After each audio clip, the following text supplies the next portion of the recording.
ఇంత రాజకీయ అనుభవం అని చెప్పుకుంటూ ఇంత రాజకీయ గురువు అని చెప్పుకుంటున్నారు. 40 ఇయర్స్ ఇండస్ట్రీ అని చెప్పుకుంటున్న బాబుకు కూడా అసలు ఎందుకు ఆలోచన లేదా అనిపిస్తుంటుంది.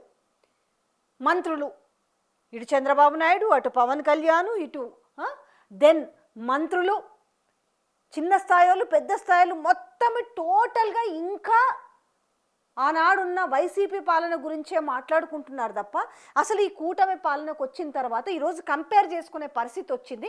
అసలు మనం ఏం చేస్తున్నామనే విషయాన్ని, ప్రజలకు ఏం చేస్తున్నాం, ఏమి ఇస్తున్నాం అనే విషయాన్ని కంప్లీట్గా మర్చిపోయి కేవలం జగన్మోహన్ రెడ్డి పాలసీ అది, జగన్మోహన్ రెడ్డి అట్లా చేసిండు, జగన్మోహన్ రెడ్డి ఎట్లా చేసిండు, కల్తీ మద్యము లేకపోతే లడ్డు, ఇక రోజుకొక అంశం పైన తీసుకొచ్చి ఆ జగన్మోహన్ రెడ్డి భజనకు సంబంధించిన వ్యతిరేక భజన కార్యక్రమమే నడుస్తుంది. కానీ అసలు మేము ఈ సంవత్సరన్నర కాలంలో అసలు మేము ఏం చేసినాం, ప్రజలకు మేము ఒరిగిందేంటి, మేము చేసిందేంటి, మేము చేసిన అభివృద్ధి ఏంటి, రేపు మళ్ళా 29లో మేము ఓట్లు అడగాలి అని అంటే ఏ రకంగా, ఎంతసేపు ఉన్న ఒకే ఒక కాన్ఫిడెంట్. ఈరోజు ఈ మీడియా వండి వారుస్తున్న వార్తలు కూడా మళ్ళీ జనసేన, బీజేపీ, టీడీపీ కలిస్తే మేము ఎప్పుడు శాశ్వతంగా చంద్రబాబు నాయుడు సీఎంగా ఉంటాడు అనేది ఈ పత్రికల యొక్క సారాంశం.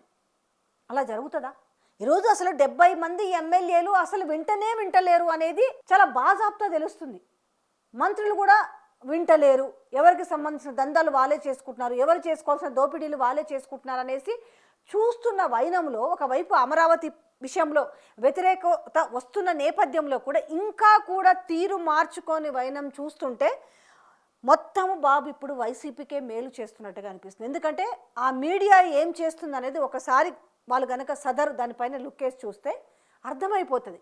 మళ్ళా అంటే ఎల్లకాలము ఇక్కడ చంద్రబాబు నాయుడే సీఎంగా ఉంటాడనే దాంట్లో, ఉండాలనే దాంట్లో వీళ్ళు పెడుతున్న డిబేట్లు కావచ్చు, వీళ్ళు వండి వారుస్తున్న వార్తలు చూస్తుంటే మాత్రము కంప్లీట్గా ఇక్కడ వైసీపీకే వీళ్ళు మేలు చేస్తున్నట్టుగా అనిపిస్తుంది. ఇప్పటికైనా తేరుకోకపోతే ఈరోజు వ్యతిరేకత సంవత్సరం నుంచే మొదలైంది.